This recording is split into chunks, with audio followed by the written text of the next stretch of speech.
कितनी बड़ी बात तुम्हारी बीवी ने हमसे छुपाई। अरे अगर यही सब हमें पहले पता होता तो शायद इतनी बड़ी मेडिकल इमरजेंसी ना होती। मेरा दिल तो कांप उठा है, मेरी तो रूह ही निकल गई है।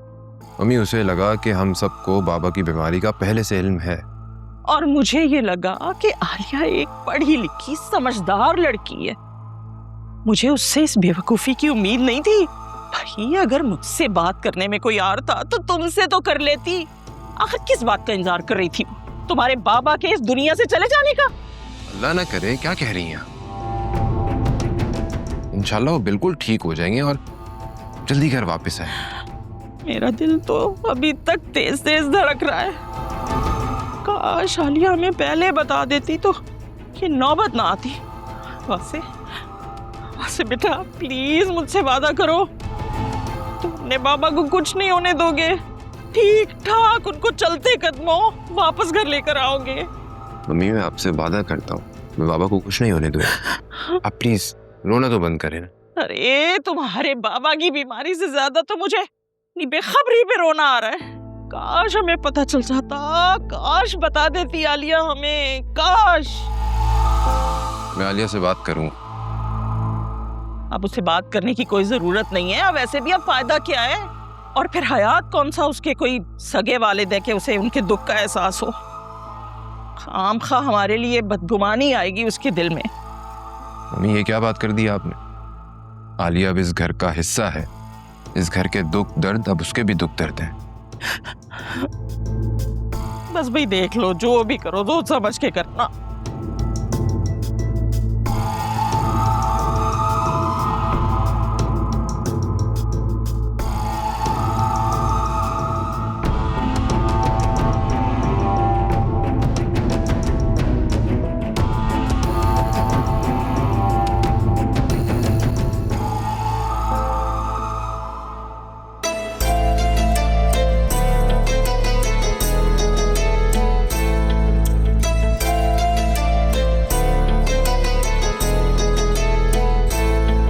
इस दिल में मोहब्बत का एहसास ही रहता है कि यार जो गम दे दे वो रास ही रहता है।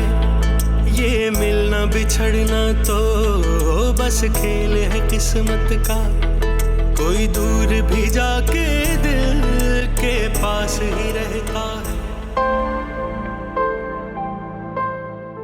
आप अब तक मुझसे नाराज हैं? नाराज नहीं हूं, उदास हूं।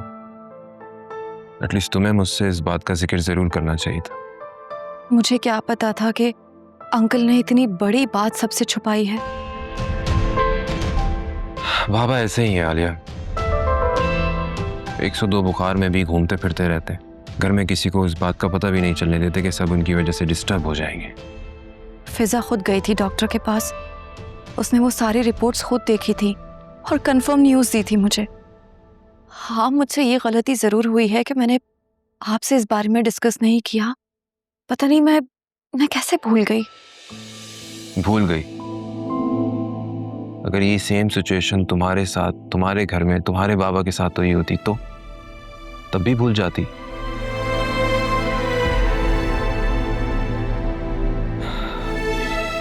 देखो आलिया, ये घर अब तुम्हारा भी है। इस घर की खुशियां, इस घर के दुख सुख सब तुम्हारे हैं। Please own it. मम्मी कल से अपसेट है, उन्होंने कल से कुछ नहीं खाया, रोए जा रही हैं वो। तुम प्लीज उनके पास जाओ, उन्हें खाना वगैरह खिलाओ, फिर वो खाना खा के रेस्ट कर लेंगी तो मैं उन्हें हॉस्पिटल ले जाऊंगा। Asif, I am really sorry. आप मुझसे नाराज तो नहीं है ना? नहीं आलिया, मैं तुमसे नाराज नहीं हूं, बस तुम मम्मी का ख्याल रखो। और अभी घर में सिचुएशन कुछ ऐसी है कि मम्मी कुछ भी बोल देना तो उनकी बात का बुरा मत मान, ओके?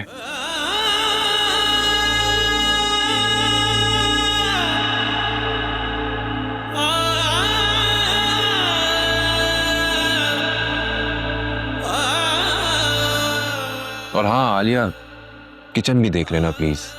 एक्चुअली मेड ने आज छुट्टी कर ली है और जुनैरा सुबह से किचन में ही है, चोट वोट ना लग जाए उसे। हाँ जी।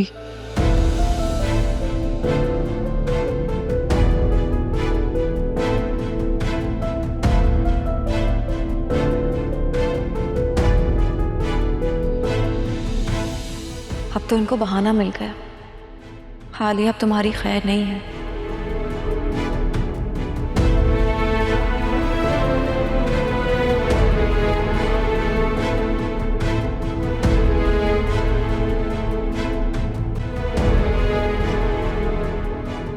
अब मैं कोई हेल्प कर दूं तुम्हारी सुनहरा? नहीं, बस रेडी है। और आंटी ने खाना खा लिया? बस 2 मिनट में खाना पकता ही होगा, मैं उनको दे दूंगी। सुनहरा, तुम मुझसे नाराज तो नहीं हो ना? नाराज? वो क्यों? वो ये सारी सिचुएशन जो हुई है। नाराजगी कैसी? मुझे तो खुद पर अफसोस है। बाबा 2-3 बार बीमार रहे और मैंने पलट कर उनसे पूछा भी नहीं। मैं कितनी केयरलेस हूं ना, और सेल्फिश भी। तुम परेशान मत हो, तुम बस अपने बाबा के लिए दुआ करो। पापा ठीक तो हो जाएंगे ना? हाँ जरूर, इंशाल्लाह वो जल्द ठीक हो जाएंगे। और वासे ने मुझे भी बताया है कि अब वो पहले से बहुत बेहतर हैं। 2-4 दिन में घर भी वापस आ जाएंगे। और तुम जानती हो, मैं अपने अम्मा और बाबा का हर 6 महीने के बाद सारे टेस्ट रिपीट करवाती हूँ। और अब मैं अंकल आंटी का भी बहुत ख्याल रखूंगी। भाभी आप सच में बहुत अच्छी हैं। ज़ुनैरा, अब ये घर मेरा भी है और मेरा भी फर्ज बनता है कि मैं सबका ख्याल रखूं। और जब बड़े अपना ख्याल ना रखें ना, तो छोटों का फर्ज बनता है कि उनका ख्याल रखें। समझी? जी समझ गई। अच्छा, खाना रेडी है, आप मम्मी को दें, उन्होंने रात से कुछ नहीं खाया है। मैं उन्हें खाना दे देती हूँ, लेकिन प्लीज तुम भी कुछ खा लो, ठीक है? और अब ये रोना धोना बिल्कुल नहीं चलेगा। तुम मुझे मुस्कुराती हुई अच्छी लगती हो। चलो आओ, तुम्हारे लिए भी खाना निकाल दूं और आंटी के लिए।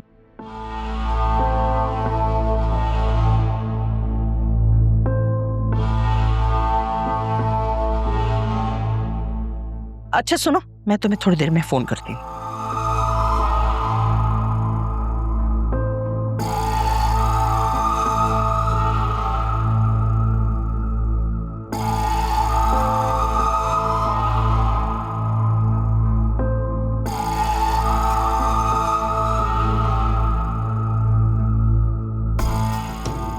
वासे ने बताया था कि आपने कल से खाना नहीं खाया है।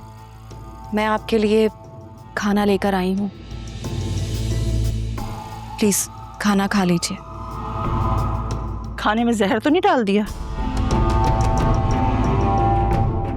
जहर?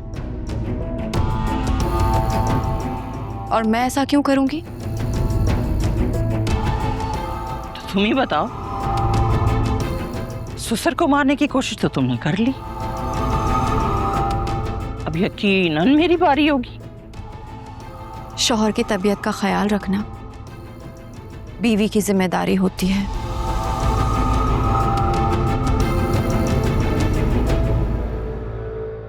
ओह, बड़ी जबान चल रही है भाई।